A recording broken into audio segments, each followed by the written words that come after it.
ഇന്ന് ഞാൻ വന്നിട്ടുള്ളത് ക്രോയിസൻറ്റിൻ്റെ റെസിപ്പി ആയിട്ടാണ്. വളരെ ഈസി ആയിട്ട് വീട്ടിൽ തയ്യാറാക്കി എടുക്കാൻ പറ്റുന്ന ഒരു റെസിപ്പിയാണിത്. ഓവനിലും അതേപോലെ തന്നെ ഗ്യാസിൽ വെച്ചിട്ട് ഞാൻ ചെയ്യുന്നുണ്ട്. അപ്പോൾ അതെങ്ങനെ ഉണ്ടാക്കാമെന്ന് നോക്കാം.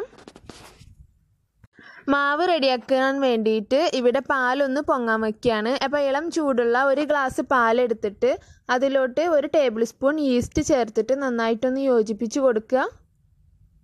ഇതിലോട്ട് ഒരു 2 ടേബിൾ സ്പൂൺ പഞ്ചസാര കൂടി ചേർത്ത് കൊടുക്കാം.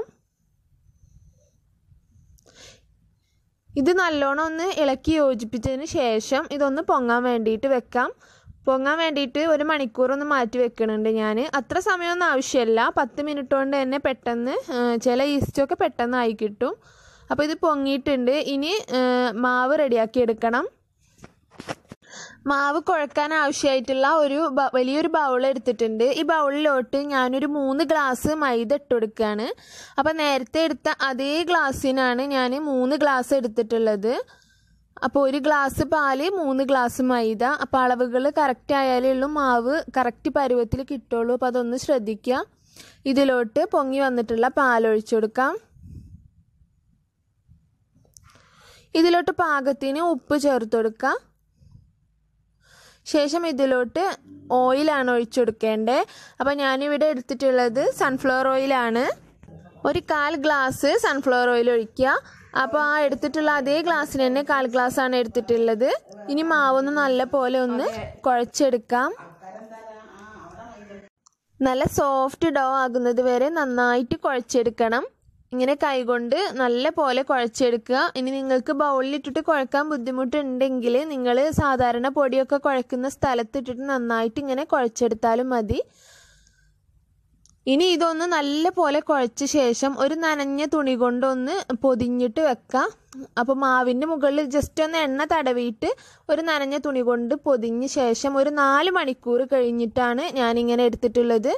4 മണിക്കൂർ ആയപ്പോഴത്തേനും നന്നായിട്ട് പൊന്തി വന്നിട്ടുണ്ട്. നല്ല സോഫ്റ്റ് ആയിട്ടുള്ള നല്ല സ്മൂത്ത് ആയിട്ടുള്ള ഡോ ആണ് കിട്ടിയിട്ടുള്ളത്. ഞാനിത് 2 ഭാഗമായിട്ട് മുറിച്ചിട്ട് ചെറിയ ചെറിയ കഷണങ്ങളാക്കി മുറിക്കുന്നുണ്ട്. വീണ്ടും ഒരു 10-18 കഷ്ണങ്ങൾ വരെ മുറിച്ചെടുത്തിട്ടുണ്ട്, രണ്ടും കൂടെ കൂടിയിട്ട്. അപ്പം ഞാനിവിടെ 2 അപ്പങ്ങളായിട്ടാണ് ചെയ്യുന്നത്. അത് ഞാൻ വഴിയെ പറഞ്ഞുതരാം. ഇതുപോലെ കുഞ്ഞു കുഞ്ഞു ബോൾസാക്കി മാറ്റിയ ശേഷം ഓരോ ഉരുളകളും എടുത്തിട്ട് ഇതുപോലെ കുറച്ച് പൊടി ഇട്ടിട്ട് നന്നായിട്ട് ഒന്ന് പരത്തിയെടുക്കാം. അപ്പോൾ മാക്സിമം വെച്ചിട്ട് പരത്തുക. ഓരോന്നും പരത്തിയെടുത്തിട്ട് ഞാൻ ലാസ്റ്റാണ് ക്രോയിസൻറ്റിന് വേണ്ടിയിട്ടുള്ള കട്ടിങ് ചെയ്യുന്നത്. അപ്പോൾ ഞാൻ ഓരോന്നും ഇതുപോലെ സെറ്റാക്കുന്നുണ്ട്. അപ്പോൾ നിങ്ങൾ ഇങ്ങനെ വെക്കുമ്പോൾ പൊടി ഇട്ടിട്ട് ഒന്നിന് മുകളിൽ ഒന്നായിട്ട് വെക്കുക, അല്ലെങ്കിൽ എല്ലാം കൂടെ ഒട്ടിപ്പിടിക്കും. അതൊന്ന് ശ്രദ്ധിക്കുക. അപ്പോൾ ജസ്റ്റ് ഒന്ന് ബട്ടർ തടവുക. ശേഷം അതിന് മുകളിൽ ഓരോന്നായിട്ട് എടുക്കുക. അപ്പോൾ ഞാൻ മുഴുവനായിട്ടും അങ്ങനെ പരത്തി എടുത്തിട്ടുണ്ട്. ഇനി ഓരോന്ന് വീതം എടുത്തിട്ട് എല്ലാത്തിൻ്റെയും മുകളിൽ ബട്ടർ തേക്കണം. അപ്പോൾ ഞാനിവിടെ 1 റൗണ്ട് വെച്ചിട്ടുണ്ട്. ഇതിൻ്റെ മുകളിൽ നന്നായിട്ട് ബട്ടർ തേച്ചെടുക്കുക. എന്നിട്ട് അടുത്ത അപ്പം ഇതുപോലെ വെക്കുക. എന്നിട്ട് വീണ്ടും അതിൻ്റെ മുകളിൽ നന്നായിട്ട് ഇതുപോലെ ബട്ടർ തേച്ചെടുക്കുക. ഇങ്ങനെ ഞാനൊരു 9 പീസ് വെച്ചിട്ട് ഇങ്ങനെ ചെയ്തെടുത്തിട്ടുള്ളതാണിത്. ബാക്കിയുള്ള 9 പീസും ഇതുപോലെ തന്നെ ചെയ്തെടുക്കാം. ഞാനിതിൽ കാണിക്കുന്ന പോലെ 8 പീസസ് ആക്കിയിട്ട് നിങ്ങൾ മുറിച്ചെടുക്കുക ഇതുപോലെ.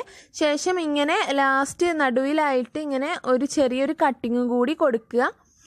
കുറച്ച് ഡാർക്ക് ചോക്ലേറ്റും കുറച്ച് വൈറ്റ് ചോക്ലേറ്റും ആണ് ഞാൻ ഉള്ളിൽ ഫില്ലിങ്ങിന് വേണ്ടിയിട്ട് എടുത്തിട്ടുള്ളത്. ഇതുപോലെ ആ ഒരു അറ്റത്ത് വെച്ചിട്ട് ഇങ്ങനെ പതുക്കെ റോൾ ചെയ്ത് കൊടുക്കുക. പതുക്കെ ഇങ്ങനെ റോൾ ചെയ്ത് കൊടുത്താൽ മതി. അപ്പോൾ കറക്റ്റ് അതിൻ്റെ ഷേപ്പ് ഇങ്ങനെ കിട്ടുന്നതാണ് നിങ്ങൾക്ക്. അപ്പോൾ നിങ്ങൾക്ക് വേണമെങ്കിൽ ഫില്ലിങ്ങിന് വേണ്ടിയിട്ട് മസാലയോ അല്ലെങ്കിൽ നിങ്ങൾക്ക് ഇഷ്ടമുള്ളത് എടുക്കാം, ജാമോ അല്ലെങ്കിൽ വേറെ എന്തെങ്കിലും നിങ്ങൾക്ക് ഇഷ്ടമുള്ളത് എടുക്കാം. അതൊക്കെ അവരവരുടെ ഇഷ്ടത്തിനനുസരിച്ചിട്ട് ചെയ്യാവുന്നതാണ്. ഞാനിവിടെ ഡാർക്ക് ചോക്ലേറ്റും വൈറ്റ് ചോക്ലേറ്റും എടുത്തുവെന്നേ ഉള്ളൂ. ഇതുപോലെ ഓരോന്നും റെഡിയാക്കി എടുക്കുക. ഓരോ ക്രോയിസൻറ്റിന് മുകളിലും ഒന്ന് എഗ്ഗ് വാഷ് ചെയ്ത് കൊടുക്കുക. അപ്പോൾ എഗ്ഗ് കഴിക്കാത്തവരുണ്ടെങ്കിൽ മിൽക്ക് കൊണ്ട് ഇങ്ങനെ ചെയ്യാം. എന്നിട്ട് ഇതൊന്ന് 10 മിനിറ്റ് വെക്കുക. ഈ 10 മിനിറ്റ് വെക്കുമ്പോഴത്തേനും ഒന്ന് പൊങ്ങി കിട്ടും. ഈ 10 മിനിറ്റ് കൊണ്ട് ഓവൺ ഒന്ന് പ്രീഹീറ്റ് ചെയ്യുക. ഒരു 180 ഡിഗ്രി സെൽഷ്യസിൽ പ്രീഹീറ്റ് ചെയ്ത ഓവണിലോട്ട് ഇത് വെച്ചുകൊടുക്കാം. 180 ഡിഗ്രി സെൽഷ്യസിൽ തന്നെയാണ് ഇത് 25 മിനിറ്റ് സമയം ബേക്ക് ചെയ്തെടുക്കുക. അപ്പം ഞാനിവിടെ ഒരു 4 എണ്ണം വേറെ വെക്കുന്നുണ്ട്. അടുപ്പത്താണ്, ലോ ഫ്ലെയിമിൽ ഇട്ടിട്ട് ഇഡലി പാത്രത്തിൽ ഉപ്പിട്ടിട്ട് സ്റ്റാൻഡ് ഇട്ടിട്ട് അതിൻ്റെ മുകളിലും വെച്ചിട്ടുണ്ട്. അതും 25 മിനിറ്റാണ് ചെയ്തിട്ടുള്ളത്. അപ്പോൾ ഈ 25 മിനിറ്റ് ആയപ്പോഴത്തേനും ഓവനിലുള്ളതും അടുപ്പത്ത് വെച്ചതും നല്ലോണം ബേക്കായിട്ടുണ്ട്. അപ്പോൾ അടുപ്പത്ത് വെച്ചത് കുറച്ച് ബ്രൗൺ കളർ കുറവാണെങ്കിലും നല്ല സോഫ്റ്റാണ്. ബ്രൗൺ കളർ കുറവായത് വേറെ ഒന്നുമല്ല, ഇഡലി പാത്രം അത്രയും വലുതാണ്. ഇപ്പോൾ മുകളിൽ ചൂടെത്താനുള്ള ബുദ്ധിമുട്ട് കാരണം അങ്ങനെയാണ് ാണ്. അപ്പോൾ നിങ്ങൾക്ക് ഈ വീഡിയോ ഇഷ്ടമായിട്ടുണ്ടെങ്കിൽ എന്തായാലും എല്ലാവരും ലൈക്ക് ചെയ്യുക, ഷെയർ ചെയ്യുക, കമൻറ്റ് ചെയ്യുക, സബ്സ്ക്രൈബ് ചെയ്യുക. Thank you.